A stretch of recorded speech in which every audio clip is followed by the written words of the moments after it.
Hello বন্ধুরা, তো সবাই কেমন আছো? নিশ্চয়ই খুব ভালো আছো। আমি প্রিয়াঙ্কা চলে এসেছি ওটা খুব সুন্দর ব্লগ নিয়ে। তোমরা তো দেখেইছো আমি দীঘা ঘুরতে গেছিলাম।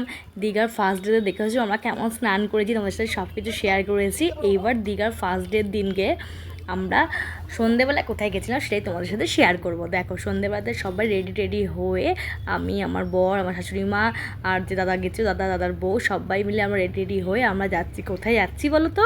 যাচ্ছি হচ্ছে জগন্নাথ ধামে। দীঘার যে জগন্নাথ ধামটা উদ্বোধন করেছে, অক্ষয় তৃতীয়ার দিন উদ্বোধন করা হয়েছে, সেখানেই আছে। দেখেছো তো লাইটিংটা? দেখেছো? দীঘার জগন্নাথ ধামের জন্য দীঘা পুরো সেজে উঠেছিল। কি সুন্দর! সে যে না দেখলে বিশ্বাস করা যাবে না, সত্যি অপূর্ব লাগছিল। আর দীঘার জগন্নাথ ধাম কীভাবে সেজে উঠেছে দেখেছো তো বন্ধুরা? দেখো উদ্বোধন করেছে, সেটাই আমরা এবার দেখতে চাই। চলো বন্ধুরা, পুরো ভিডিওটা দেখবে কিন্তু। জগন্নাথ দেব দর্শন করে নেও, যারা এখনো পর্যন্ত যাওনি দীঘায় জগন্নাথ ধাম দেখতে, তারা জগন্নাথ দেবকেও দর্শন করতে পারবে। একটুখানি পুরো ভিডিওটা দেখবে, তাহলেই কিন্তু জগন্নাথ দেবকে দেখতে পাবে। দেখো বলতে বলতে আমি চলে এসেছি জগন্নাথ ধামেই। দেখো এখানে হচ্ছে সব জুতো খুলে প্রবেশ করতে হবে। এই যে এখানে সবাই দেখো জুতো খুলছে। এখানে 6 নম্বর গেট দিয়ে ঢুকতে হবে। যারা দীঘা জগন্নাথ ধামে যাবে 6 নম্বর গেট দিয়ে ঢুকবে, খুব সুন্দরভাবে দেখতে পারবে সব কিছু। এবার দেখো বন্ধুরা, তোমাদের লাইনটা দেখাই। দেখো এই দেখো ভিড়, দেখেছো কি পরিমাণে ভিড়? এই দেখো লাইন, দেখো লাইন বাই লাইন ঢোকাচ্ছে। জুতো খুলে লাইন বাই লাইন ঢুকতে হচ্ছে। আর পুলিশ প্রশাসনের খুব সুন্দর ব্যবস্থা এখানে, খুব ভালোভাবে তারা যত্ন করে ঢোকাচ্ছে, কোনো অসুবিধা হচ্ছে না। প্রচুর লোক, প্রচুর ভিড়, কিন্তু এখানে কোনো অসুবিধা হয়নি। কারোর গরম লাগা বলো, কেউ অসুস্থ হলেও মানে সব কিছু ব্যবস্থা তারা করে রেখেছে। সত্যি খুব সুন্দর ব্যবস্থাপনা। তোমরা যারা যাবে তারা অবশ্যই যেও, ভালোভাবে দিয়ে জগন্নাথ দেবকে দর্শন করে এসো। ওই দেখো আমরা ঢুকে পড়েছি জগন্নাথ দেবের। দেখো কি অপূর্ব লাগছে। দেখো রাত্রেবেলায় গেছিলাম আমরা, সন্ধ্যেবেলায় গেছিলাম জগন্নাথ ধামে। এখনও ওখানে পুজোর ব্যবস্থাটা চালু হয়নি বন্ধুরা, তাই দিনের বেলা যাইনি, রাত্রেবেলায় গেছিলাম। দিনের বেলা তো প্রচণ্ড গরম। এই দেখো আমরা এবার ঢুকছি কিন্তু। দেখো এবার কি সুন্দর, দেখো দেখো কি অপূর্ব লাগছে। আর কি অপূর্ব করেছে দেখো। এখানে দেখো জগন্নাথ দেবের দেখো ফটো রয়েছে, কি সুন্দর। আর দেখো মন্দিরটা দেখো, পুরো পুরীর আদলে পুরো তৈরি করেছে মন্দিরটা। সত্যিই খুব সুন্দর, সত্যিই খুব অপূর্ব লাগছে। যারা এখনও জানে তারা বাড়ি থেকে দর্শন করে নাও জগন্নাথ দেবের। দেখো দেখো দেখো কি ভালো। আমার সত্যি কথা বলতে গেলে আমার মন প্রাণ সবটাই পুরো ভরে গেছে।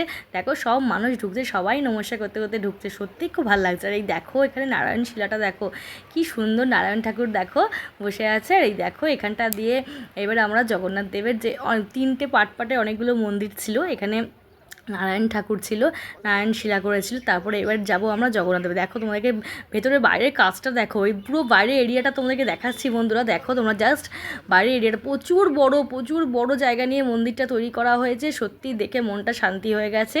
সত্যি অপূর্ব লাগছে, সত্যি সুন্দর হয়েছে, সত্যি দেখার মতো। আর একদম গায়ে কাটা দিয়ে উঠছিল, এত সুন্দর লাগছিল। দেখো ছোটো অনেক ঠাকুর রয়েছে এখানে, সব কিছু তোমাদেরকে দেখাবো। পুরো ব্লগটা বন্ধুরা দেখো।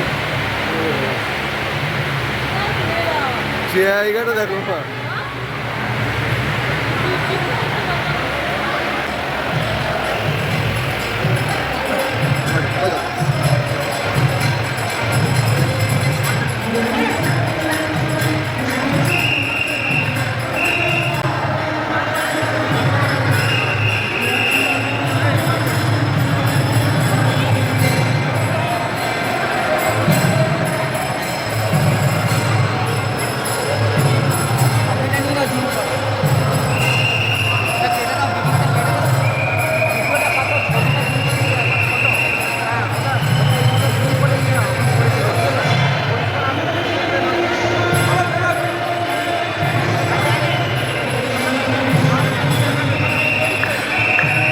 দেখলে তো বন্ধুরা, জগন্নাথ দেবের দর্শন করে দিলাম কিন্তু তোমাদেরকে। সবাই বলো জয় জগন্নাথ। আর সত্যি দেখেছো তো ভেতরে কতটা ভিড়, প্রচণ্ড ভিড় ছিল ভেতরে। ভেতরটা যে ফটো তুলবো বা কিছু করবো সেটা করা যাচ্ছে না, এত ভিড়। তবে হ্যাঁ, পুলিশ প্রশাসন প্রচণ্ড ব্যবস্থা, খুব ভালো ব্যবস্থা করেছে, খুব সুন্দরভাবে আমাদেরকে দেখিয়েছে। সত্যিই খুব ভালো লাগছে।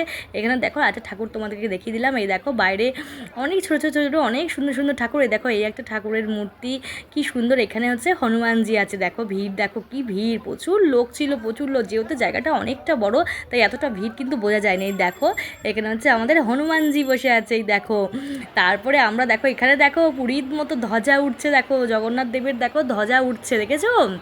কি সুন্দর দেখো, কতটা উঁচু, কি ভালো লাগছে। এইটা আমরা সেদিনকে সন্ধ্যেবেলা জগন্নাথ দেবটাই দর্শন করেছি, করে আমরা তারপরে আমরা হোটেলে চলে গেছিলাম। হোটেলে সেদিনকে রাতে খাইছিল হচ্ছে পাবদা মাছ, হ্যাঁ বন্ধুরা।